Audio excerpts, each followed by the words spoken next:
In the beginning, there was Eden, a paradise brimming with life, flourishing in harmony and peace. A garden crafted with divine hands, Eden played home to the first man and woman, Adam and Eve. An oasis of tranquility, the garden was their sanctuary, a place where they could walk with God in the cool of the day.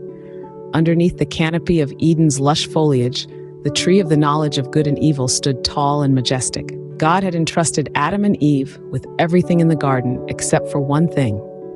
They were not to eat from this tree. Yet, as the story unfolds, we find that this one prohibition would prove to be a turning point in their lives. A cunning serpent slithered its way into this pristine paradise, a creature more crafty than any other in the garden.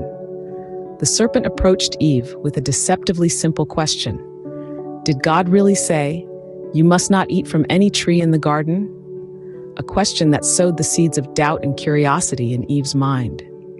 Eve, responding to the serpent, clarified that they could eat from the trees in the garden, but not from the tree of the knowledge of good and evil. She added, "God said, you must not eat it or touch it, or you will die."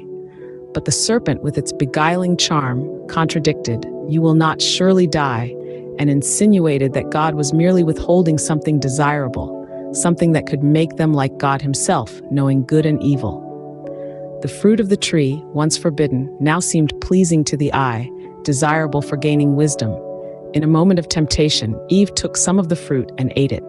She also gave some to Adam, who was with her, and he ate it too. In that instant, their eyes were opened, and they realized they were naked.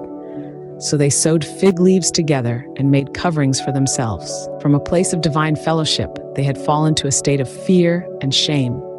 When God walked in the garden, they hid from him, a stark contrast to the open relationship they previously enjoyed. When confronted, Adam blamed Eve, and Eve blamed the serpent, a cycle of blame that echoed their newfound discord. The story of the Garden of Eden, the temptation and the fall, is a tale as old as time, yet its lessons are ever relevant. It reminds us of the importance of obedience, the consequences of yielding to temptation, and the destructive power of shifting blame.